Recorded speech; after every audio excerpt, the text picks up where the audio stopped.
A shuttle bus was moving through the dark. Southern Vietnam, past midnight. Empty road, empty fields, empty sky. There was one passenger on board, just one. Then, from somewhere inside the bus, a woman's voice asked to be let off. The driver pulled over. A woman stepped down, walked toward an abandoned house at the edge of the field, and disappeared into the dark. No one thought much of it, until the driver turned around and asked, "When did she get on?" Neither man had an answer, because neither man had seen her board. His name is Min. He works quality control for a seafood company in Bac Lieu, a small province at the southern tip of Vietnam. The kind of man who thinks in data, processes, numbers, evidence. He does not believe in ghosts. He didn't. It was late 2018. A last-minute work trip pulled him from Saigon down to the factory. He missed the early bus, caught the last Phuong Trang coach out. By the time it pulled into Bac Lieu station, the clock had already crossed midnight. The terminal was nearly deserted. One shuttle van waiting outside, 16 seats, all of them empty. Min climbed in, dropped his bag, and told the driver the address. Trung Phu Seafood Company, Vinh Trac. The driver nodded, started the engine, and pulled out into the dark. If you've never driven through rural Bac Lieu at 1 a.m, let me describe it for you. Shrimp farms to the left, rice fields to the right. Street lamps spaced so far apart they barely qualify as light. Just long stretches of road where the headlights reach and then stop. And beyond that, nothing. Min leaned his head against the window, eyes half closed. Not asleep, just drifting. He was the only passenger. The driver hadn't spoken since they left the station, just the engine, low and steady. Then Min felt it, cold. Not the air conditioning, this was different. This started from the inside, like something cold moving up through his spine, pressing against his chest. He sat up, looked around the van. The seats were still empty, the windows were still dark. He told himself he was tired, told himself the road was getting to him. He almost believed it. The company was about 1 kilometer away now. He could feel it. The road here was the loneliest stretch of all. No houses, no lights, no sound except the engine. And then, a cold breath hit the back of his neck, and a voice spoke. "Bác Tài ơi, cho em xuống đây." "Driver, let me off here." A woman's voice, soft, clear, but wrong. Not wrong in the way a voice sounds when someone is scared or tired or trying to be quiet. Wrong in the way a voice sounds when it has no body behind it. Like the words had been placed directly inside the van, inside the air itself. The driver didn't flinch, didn't turn around, didn't ask who was speaking. His foot just moved to the brake, automatic, like a reflex he didn't choose. The van slowed, pulled to the side of the road. The door latch released. The sliding door rolled open. Min leaned toward the window. In the dim wash of the headlights, he saw her. A young woman, slender frame, long dark hair falling over her face. A dress, he couldn't make out the colour in the dark. She stepped down from the van, didn't look back, didn't say thank you, just walked. Except, it didn't look like walking. Her feet barely seemed to touch the ground, more like she was being carried forward, pulled. Min watched her move toward the right side of the road. Through the dark, he could just make out the shape of a structure. Low roofline, no lights. She walked straight toward it and vanished. Min stared at the spot for a moment, then looked away. Just someone who lives out here, he told himself. Brave enough to walk alone at night. The driver closed the door, kept driving. 5 minutes later, the factory gates. Floodlights, a security guard, solid ground. Min exhaled, reached for his wallet. That's when the driver turned around. His face was white. Not pale, white. Sweat on his forehead despite the air conditioning still running. His hands were still on the wheel, like he was afraid to let go. He looked at Min, then looked at the empty seats behind him, then back at Min, and he asked very quietly, "That girl just now, when did she get on?" Min stared at him. "You picked her up. I assumed you stopped for her while I was dozing." The driver shook his head, slowly, repeatedly, like he was trying to shake something loose from inside it. "I picked you up at the station. One passenger. I drove straight here, no stops. My eyes were on the road the entire time. Nobody flagged me down, nobody got on. And then I heard a voice right next to my ear, and my hands just moved." He paused. "I thought she was with you." Neither of them spoke. Wind moved through the trees along the factory wall, that dry, papery sound that carries in the dark. "Go inside," the driver said finally. His voice had dropped to almost nothing. "This place, it's not good. Go inside."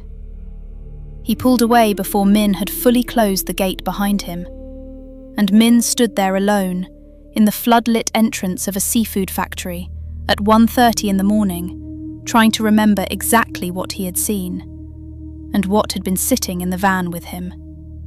He didn't sleep, not that night. The next morning, after a 7 o'clock meeting that felt like it lasted a week, he got into the company car heading toward town.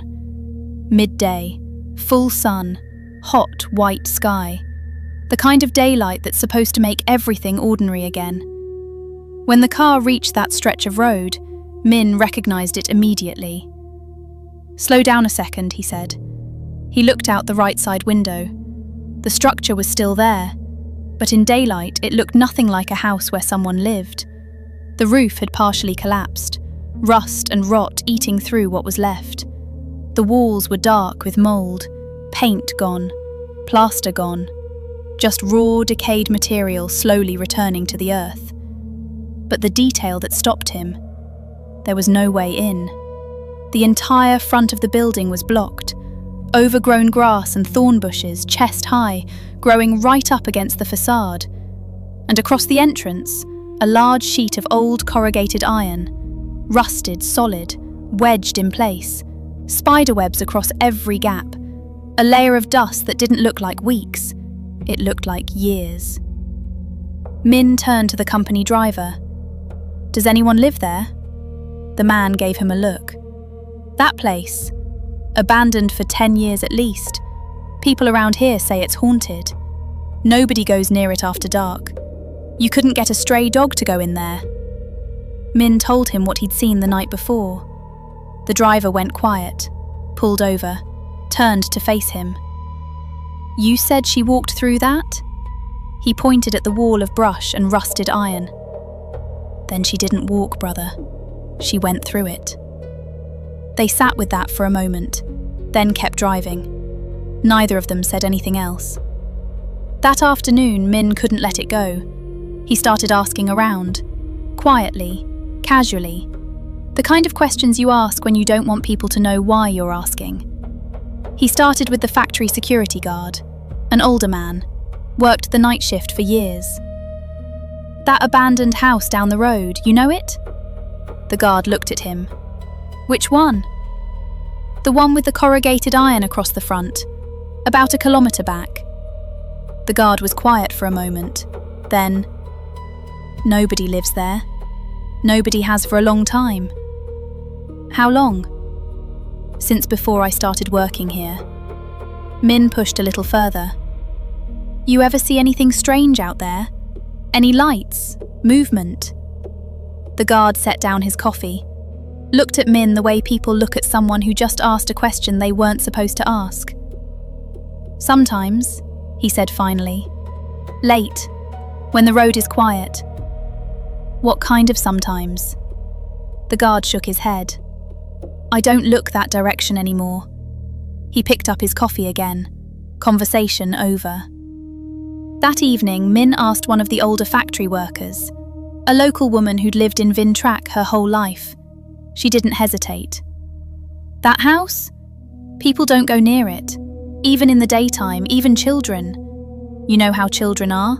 They'll go anywhere, not that house. Why? She looked at him, the way you look at someone who already knows the answer. Because something stays there. Something that doesn't leave. She didn't say what. Min didn't ask. That night he drove back to Saigon. He told himself it was nothing. Folklore, superstition, people in small towns building stories around empty buildings. He almost believed it. Then his phone rang.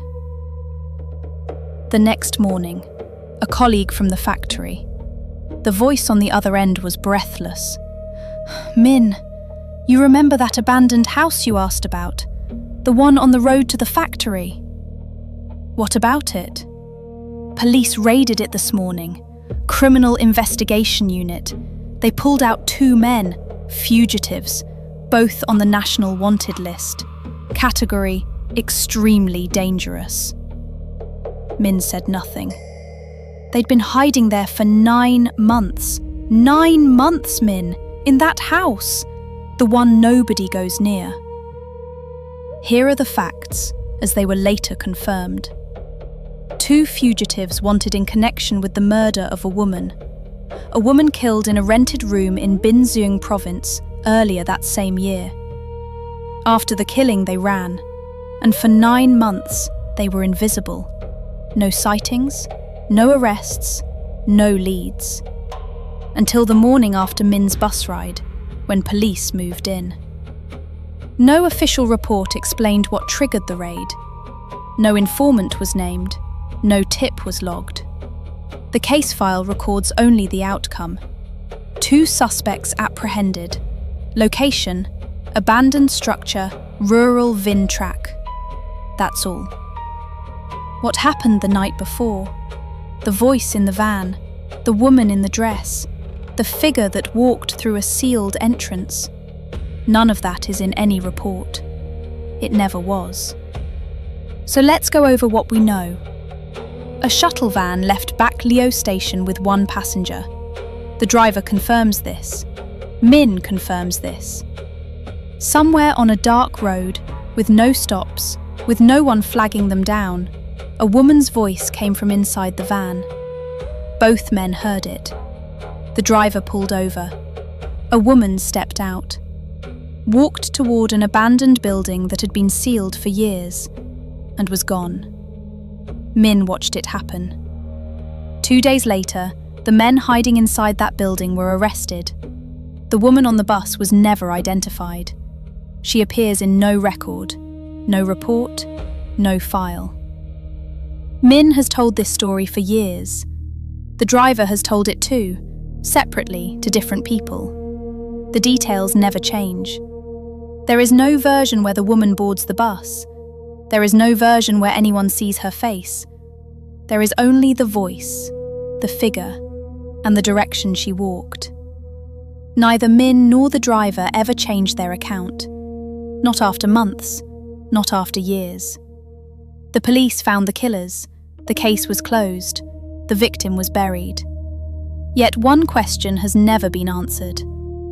On that empty road, in a shuttle van carrying only 1 passenger, who was the woman that asked to get off?